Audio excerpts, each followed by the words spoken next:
दोस्तों आज है 29 जून और आज का हम लोग जो है सबसे पहले बिहार स्पेशल देखेंगे ल्यूसेंट का।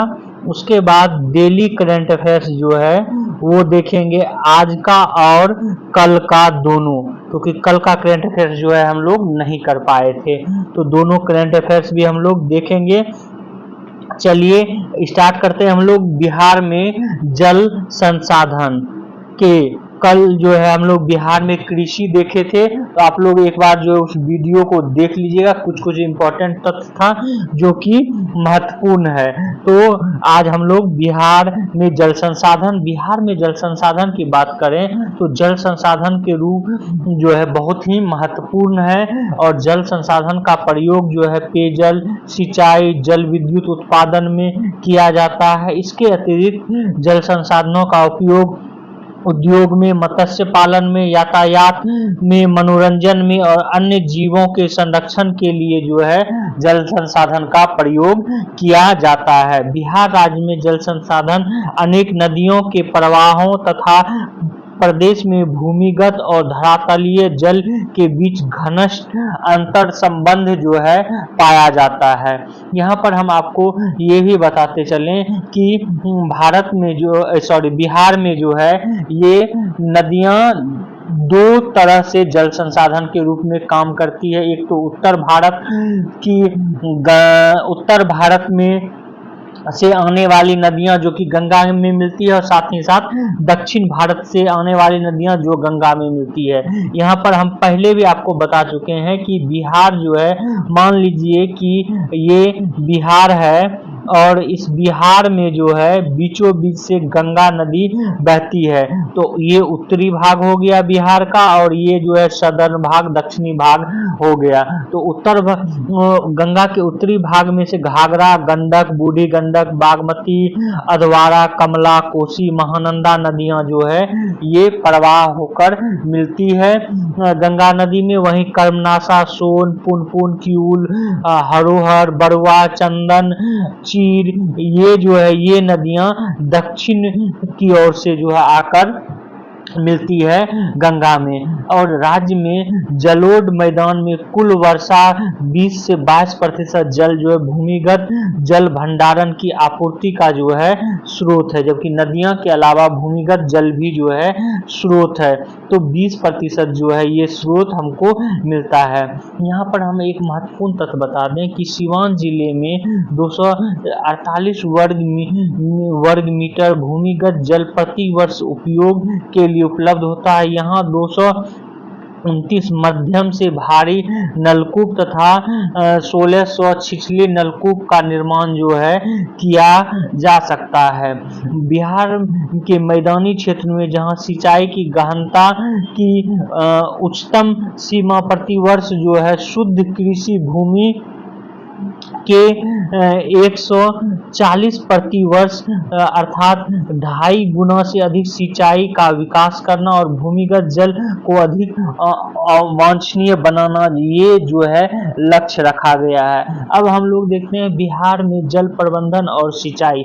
ये सब हालांकि जानते हैं आपको मेन में काम देगा, जब मेन में लिखने लगिएगा ना उसमें। तो बिहार में जल प्रबंधन, बिहार में कृषि मुख्यतः वर्षा पर आधारित है। जलवायु परिवर्तन के कारण औसत वार्षिक वर्षा जो है लगभग 1000 मिलीमीटर होता है। बिहार में उन भागों में जहां औसत सालाना वर्षा 1200 मिलीमीटर से कम है, वहां जो है सिंचाई की अधिकतम आवश्यकता रहती है। उत्तरी बिहार के पूरे वर्ष प्रवाहित होने वाली नदियों के क्षेत्र में सिंचाई की आवश्यकता जल हमेशा उपलब्ध रहती है, लेकिन बिहार के दक्षिणी मैदान को अपेक्षाकृत कम तथा साल के अधिक महीनों में से लगभग सूखे रहने वाली नदियों के कारण सिंचाई की अधिक जरूरत पड़ती है। बिहार में करीब 28 जिले बाढ़ पीड़ित हैं। ये भी इम्पोर्टेंट तथ्य है, ये पीटी में भी याद रखेंगे। लगभग 28 जिले बिहार में बाढ़ पीड़ित हैं। ये सभी जिले मुख्य तौर पर गंगा के उत्तरी मैदान में पड़ते हैं। शेष बिहार के 3 से 4 जिले कुछ हिस्से 2 साल में सूखे जो है पड़ते हैं। उसमें औरंगाबाद, गया, नवादा जो है मुख्य रूप से आता है। अब बिहार में सिंचाई के बारे में देखें तो आर्थिक सर्वेक्षण 2021-22 के अनुसार बिहार में 117.54 लाख हेक्टेयर की चरम सिंचाई क्षमता जो है। वर्ष 2020-21 में राज्य में सृजित क्षमता 37.15 लाख हेक्टेयर वृहद और मध्यम सिंचाई है, जबकि 25.99 लाख हेक्टेयर जो है लघु सिंचाई परियोजना है। तो एक तरह से हम लोग देखते हैं कि बिहार में जो है लघु सिंचाई परियोजना ज्यादा वृहद तौर पर पाया जाता है। अच्छा, यहाँ पर हम आपको ये भी बता दें कि बिहार में जो नहर सिंचाई का मुख्य स्रोत का साधन है, तो बिहार में सिंचाई का मुख्य साधन क्या है? नहर है, और कुल सिंचित भूमि का लगभग 37% से अधिक भाग नहरों से सिंचाई होती है। नलकूप से 30% क्षेत्र की सिंचाई की जाती है, जबकि कुआं, तालाब और अन्य साधन से लगभग 30% सिंचाई की जाती है। तो टोटल सिंचाई में नहरों से सिंचाई जो है बिहार में ज्यादा की जाती है। ये आप लोग जरूर ध्यान में रखेंगे, इसको पीटी में भी पूछा जा सकता है। अब आते हैं हम लोग जल जीवन हरियाली अभियान, जिसको कि 2019 में बिहार के मुख्यमंत्री द्वारा चलाया गया था। इस योजना के तहत सारे सार्वजनिक पाइन आहरों और तालाबों को जीर्णोद्धार और बरसातों में पानी इकट्ठा करके सिंचाई के उद्देश्य से बाद में उसका उपयोग करने के लिए छोटी नदियों, नालों आदि पर चेक डैम या बैरियर का निर्माण किया जाना जो है जल जीवन हरियाली मिशन का। और लघु जल संसाधन विभाग ने जल जीवन हरियाली अभियान के तहत आहर, पाइन, तालाब, चेक डैम और उदह सिंचाई की 1659 योजनाओं को हाथ में जो है लिया है जल जीवन हरियाली मिशन। तो जल जीवन हरियाली अभियान जो है कब चलाया गया था? 2019 में। और क्या है ये जरूर याद रखेंगे। अगला हम लोग जो है देखते हैं सिंचाई के प्रमुख साधन कौन कौन से हैं, उसको एक एक करके। बिहार में विद्युत चालित पंप का सर्वप्रथम प्रयोग 1945-46 में डेहरी सासाराम क्षेत्र में किया गया था। पुनः 1946 में बिहार शरीफ तथा बिहटा के इलाके में विद्युत चालित पंपों से सिंचाई आरंभ की गई। सिंचाई के अन्य साधनों में तालाब, पाइन, आहर, चौर भी उल्लेखनीय है। सबसे पहले हम लोग जो है नहर देखते हैं बिहार में सिंचाई के साधन के रूप में। बिहार में नहरों द्वारा सिंचाई अति महत्वपूर्ण साधन है। यहाँ के उत्तरी भाग में धरातलीय स्वरूप और मुलायम जलोढ़ चट्टानों की उपस्थिति, विस्तृत कृषि क्षेत्र और नियत वाहिनी नदियों द्वारा जल की आपूर्ति के कारण सिंचाई हेतु नहरों का विशेष जो है महत्व है। तो यहाँ पर जो है नहरें से जो सिंचाई होती है वो 2 प्रकार की नहरें होती हैं, सदावाही नहरें और जो है अनित्यवाही नहरें, मतलब कि जो कि बरसात के दिनों में जिस नहरों में पानी होता है। तो अगर हम सदावाही नहरें देखें तो बिहार में जो है ये वर्षा जल से परिपूर्ण होती हैं। इन नहरों का उद्गम सतत वाहिनी नदियों से अथवा बांधों पर निर्मित कृत्रिम जलाशयों से होती है। उत्तरी बिहार की अधिकांश नदियां जो है सदावाही नदियां हैं। वहीं अनित्यवाही या बरसाती नहरें ये मौसमी नहरें होती हैं जो सीधे नदियों से निकाली गई होती हैं। वर्षा ऋतु में नदियों में बाढ़ के अतिरिक्त जल से ये नहरें प्रवाहित होती हैं। और दक्षिण बिहार की जो है नदियाँ, ये नदियाँ इसी तरह की नदियाँ होती हैं। अब प्रमुख नदियों नहरों का नाम हम लोग जान लेते हैं और इसके बारे में डिटेल्स जो है कल बताएंगे। तो पूर्वी सोन नहर जो कि सोन नहर नदी पर है, इससे पटना, गया, भोजपुर, औरंगाबाद लाभान्वित होता है। पश्चिमी सोन नहर, इससे जो है भोजपुर, रोहतास और बक्सर लाभान्वित होता है। वहीं त्रिवेणी नहर, ये जो है बार बार पूछा गया, त्रिवेणी नहर किस नदी पर है? गंडक नदी पर है, इसको आप लोग रट लेंगे। पूर्वी और पश्चिमी चंपारण जो है इससे लाभान्वित होता है।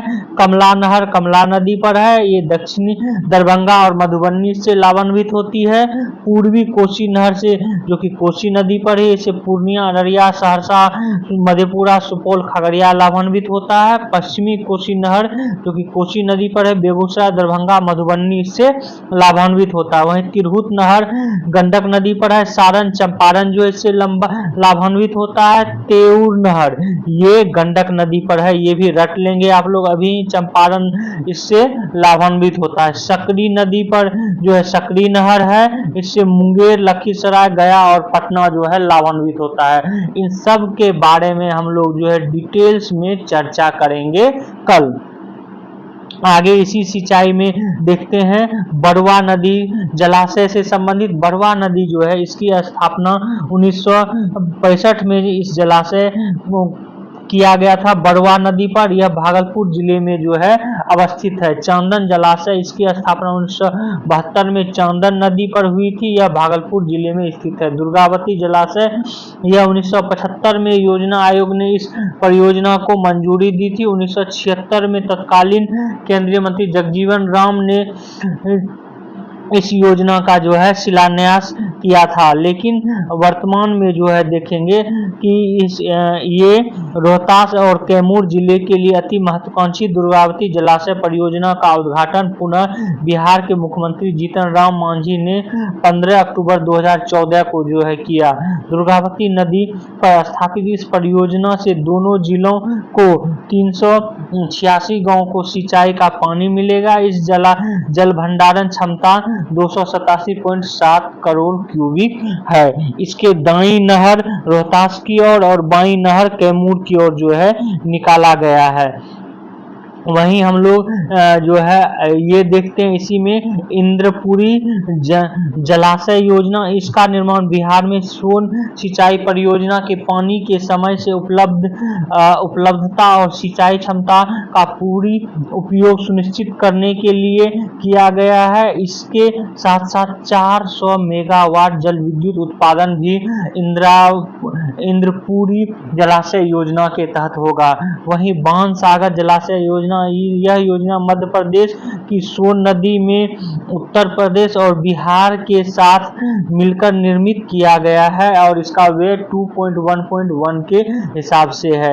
अब आते हैं जो नहरें देखें, नहरें के बाद तालाब जो कि सिंचाई का साधन है। बिहार में सिंचाई के लिए तालाब का उपयोग सभी जिलों में किया जाता है। प्राचीन समय से ही गड्ढेनुमा प्राकृतिक धरातल तथा कृत्रिम तालाब पोखर खोदकर जो है बिहार में सिंचाई की जाती है। उत्तरी बिहार में मैदान में तालाब द्वारा सिंचाई जिलों में गोपालगंज जो है विशेष रूप से उल्लेखनीय, सबसे ज्यादा तालाब से गोपालगंज में सिंचाई होता है। वहीं कुआं भी जो सिंचाई का एक प्राचीन स्रोत है। गंगा के मैदान में भूमिगत जल का स्तर भी पर्याप्त ऊंचा है। यह कई स्थानों पर 7 फीट की गहराई तक जमीन खोदने पर ही पानी का स्रोत निकल आता है। बिहार में कच्चे और तथा पक्के दोनों प्रकार के कुओं से जल की सिंचाई की जाती है। नलकूपों को छोड़कर कुओं से की जाने वाली सिंचाई में रहट का जो है प्रयोग किया जाता है। और हम ये भी बताते चले कुओं से सिंचाई में जो है दक्षिणी बिहार ये जो है टॉप पर है। दक्षिणी बिहार ये जो है सबसे ज़्यादा होता है। वहीं नलकूप देखेंगे तो नलकूप से 15 से 100 मीटर तक या इससे भी अधिक गहरे होते हैं। नलकूप आधुनिक युग के कुओं की तरह जो है होते हैं। और हम लोग देखते हैं कि बिहार पिछले 2 दशकों में चंपारण, मुजफ्फरपुर, दरभंगा, मधुबनी, सहरसा, पूर्णिया, कटिहार आदि में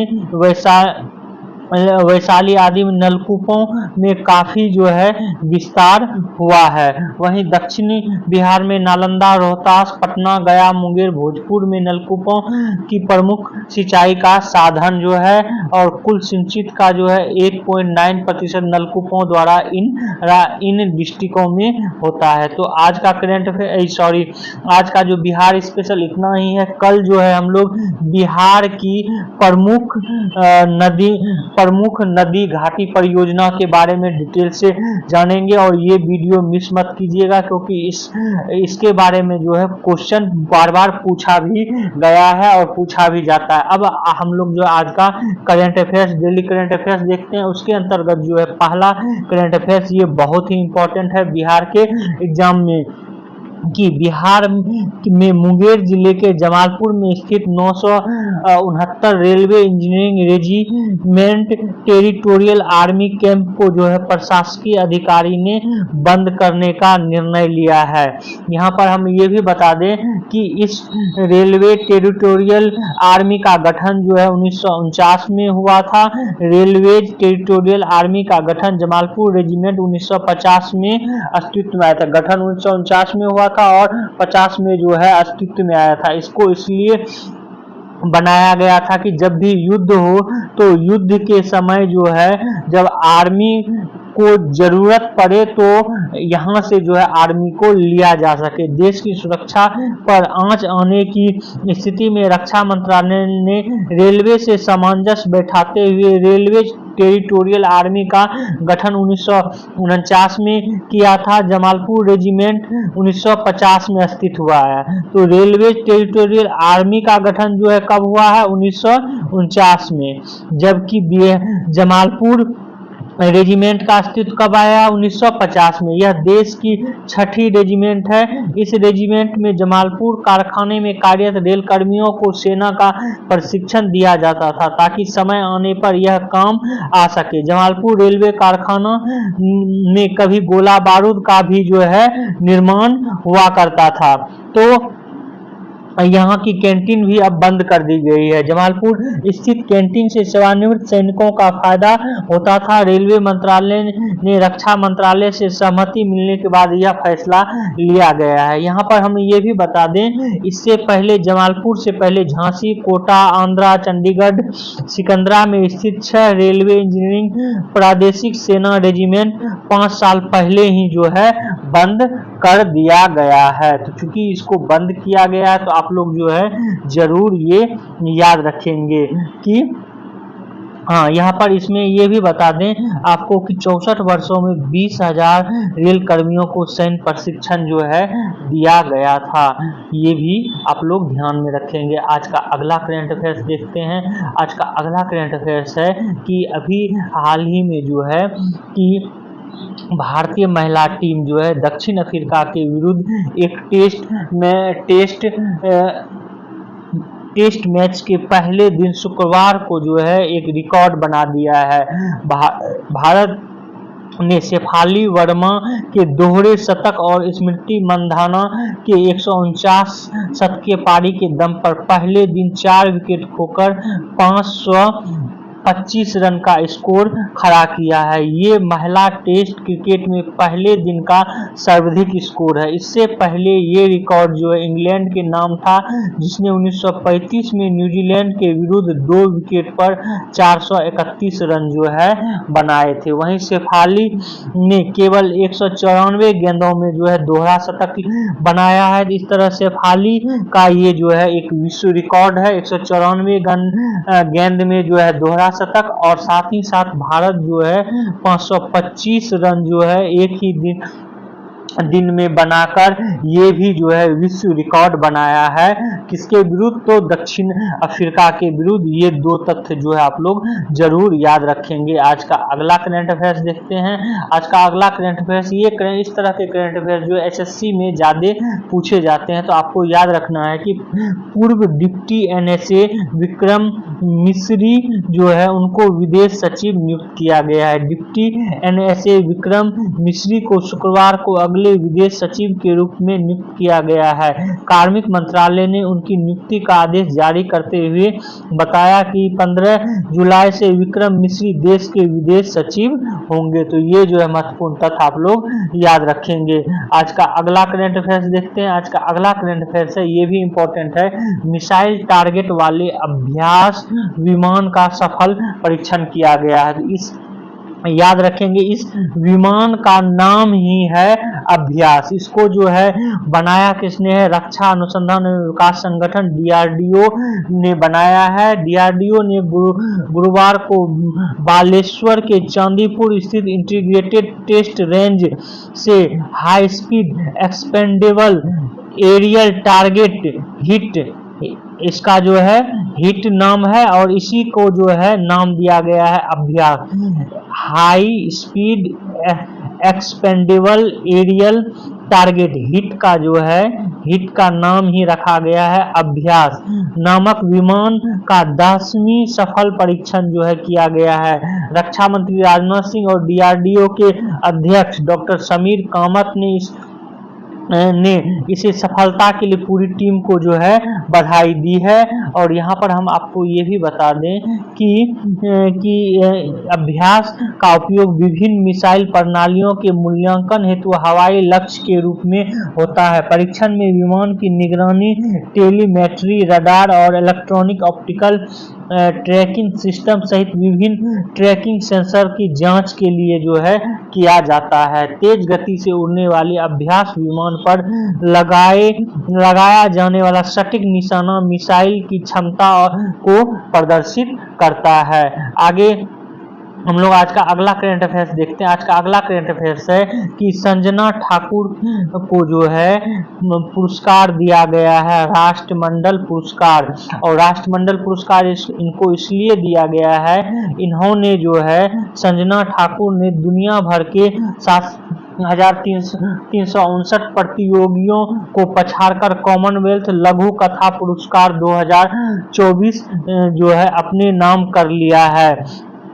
और संजना की कहानी का शीर्षक जो है ये बॉलीवुड अभिनेत्री ऐश्वर्या राय के नाम पर जो है था। और साहित्य पत्रिका ग्रांता ने 2024 कॉमनवेल्थ लघु कथा पुरस्कार जीतने वाली सभी क्षेत्रीय कहानियों को प्रकाशित भी किया है। आज का अगला करंट अफेयर्स देखते हैं। आज का अगला करंट अफेयर्स ये जो है बहुत ही इम्पोर्टेंट है कि अरुंधति राय को जो है पेन पिंटर प्राइज पुरस्कार जो है दिया गया है।